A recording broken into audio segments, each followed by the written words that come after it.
بسم اللہ الرحمن الرحیم اللہم صلی علی سیدنا و مولانا محمد بارک وسلم صلاۃ و سلام علیک یا رسول اللہ صلی اللہ تعالی علیہ وآلہ وسلم۔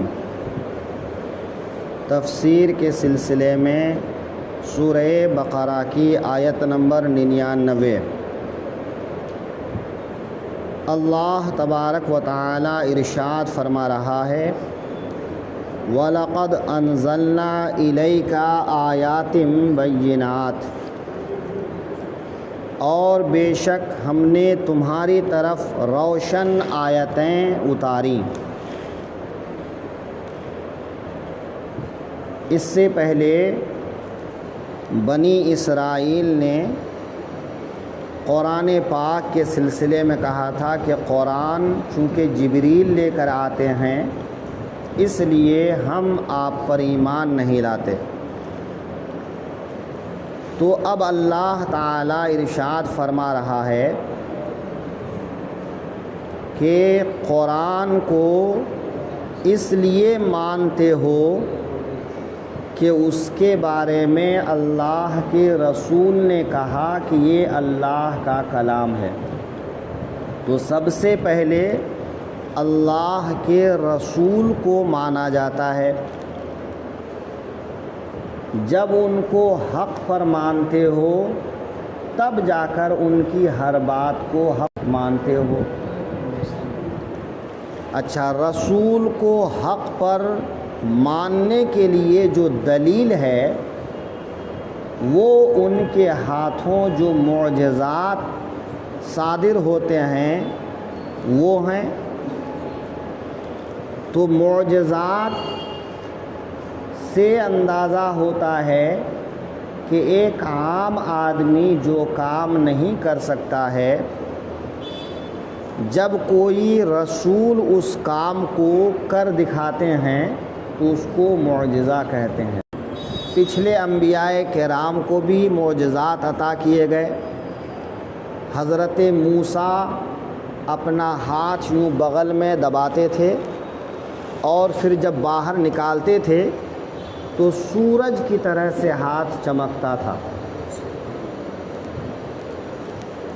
حضرت عیسیٰ جب مردے کو کہتے تھے اٹھ جا تو وہ زندہ ہو جاتا تھا۔ اندھے کی آنکھوں پہ ہاتھ پھیر دیتے تو دیکھنے لگ جاتا تھا۔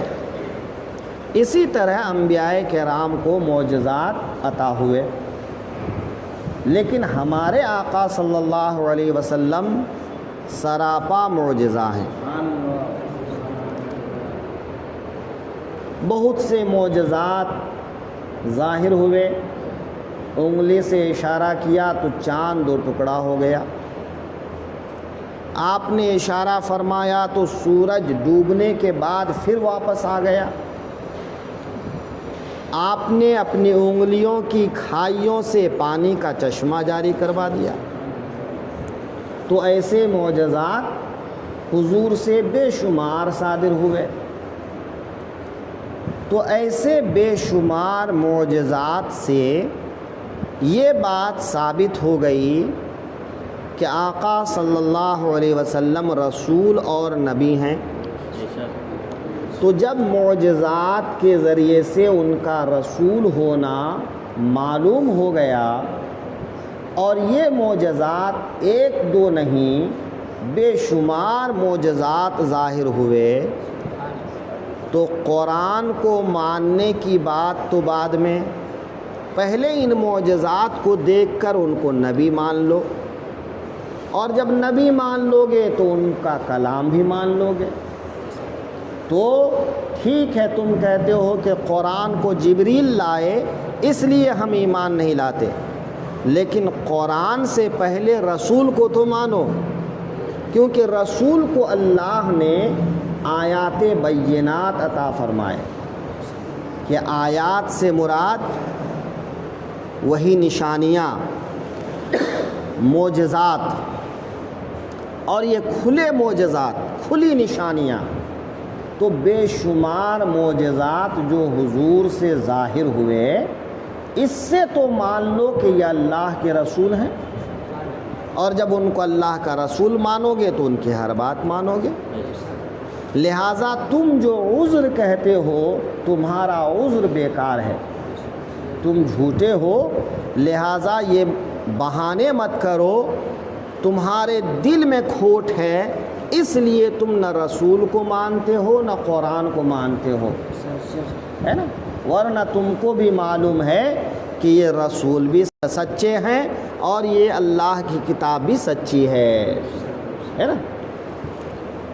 تو اللہ نے فرمایا کہ ہم نے آپ پر کھلی نشانیاں نازل کی۔ تو یہاں پر آیات، یہ آیت کی جمع ہے۔ آیت کہتے ہیں قرآن پاک کے ایسے کلمات کا مجموعہ جس پر بات پوری ہو جاتی ہے تو اس کو آیت کہتے ہیں۔ تو آیت کے معنی نشانی بھی، اور آیت کے معنی قرآن کی آیت بھی۔ تو قرآن کی آیت بھی اللہ نے اتارے اور معجزات اور نشانیاں بھی اللہ نے اتارے۔ تو اگر آیت سے قرآن کی آیت مراد لیا جائے، اور یہاں پر لفظ آیا انزلنا، ایک لفظ انزلنا آیا ہے اور ایک لفظ نزلنا آیا ہے، الگ الگ جگہ پر الگ الگ۔ تو انزلنا کے معنی ہوتا ہے کسی چیز کا یک بارگی اتارنا، اور نزلنا کا معنی ہوتا ہے تھوڑا تھوڑا اتارنا۔ تو اللہ تعالیٰ نے قرآن پاک کو جب نازل فرمانا چاہا تو لوح محفوظ سے پہلے آسمان پر ایک ساتھ اتار دیا، پھر پہلے آسمان سے حسب ضرورت فرشتوں کے ہاتھ اللہ نے قرآن پاک کو اپنے محبوب کی بارگاہ میں بھیجا۔ یا یہ کہ جبریل امین ہر رمضان میں اس رمضان سے اس رمضان تک جو قرآن اترتا وہ پورے کو ایک بار پھر سے سناتے، پھر سے پڑھتے۔ تو اس طرح سے بھی ایک بار اتارنا بھی صحیح ہے، اور آسمان اول سے حضور کی بارگاہ میں تھوڑا تھوڑا اتارا گیا، یہ بھی اتارنا بالکل درست ہے۔ وَلَقَدْ أَنزَلْنَا إِلَيْكَ آيَاتٍ بَيِّنَاتٍ، اور بے شک ہم نے تمہاری طرف روشن آیتیں اتاری۔ وَمَا يَكْفُرُ بِهَا إِلَّا الْفَاسِقُونَ، اور ان کے منکر نہ ہوں گے مگر فاسق لوگ، کہ جو نشانیاں ہم نے اتاری ہیں ان نشانیوں کو دیکھ کر انکار کی گنجائش ہی نہیں ہے۔ ہاں، جو لوگ انکار کرتے ہیں یقیناً وہ فاسق ہیں۔ فاسق کبھی کافر کو بھی بولا جاتا ہے، اور کبھی ایسا مسلمان جو نافرمانی کرے اس کو بھی بولا جاتا ہے۔ تو فاسق فسق سے آیا ہے، اور فسق کے معنی نکل جانا۔ تو کافر اگر مراد ہو تو نکلنا مراد ایمان سے نکل جانا، اور اگر مومن ایمان والا آدمی فاسق کہا جائے اس کو تو مراد ہوگا کہ اللہ کی اطاعت سے نکل جانا۔ تو اس پر لازم تھا کہ وہ اللہ کی اطاعت کرتا، اللہ کی نافرمانی نہیں کرتا، کوئی ناجائز و حرام کام نہیں کرتا، لیکن وہ اللہ کی اطاعت سے نکلنے کی وجہ سے وہ فاسق ہو گیا۔ لیکن یہاں پر جو مراد ہے وہ مراد ہے کافر، کہ قرآن پاک یا معجزات کا انکار وہی شخص کرتا ہے جو کافر ہوتا ہے۔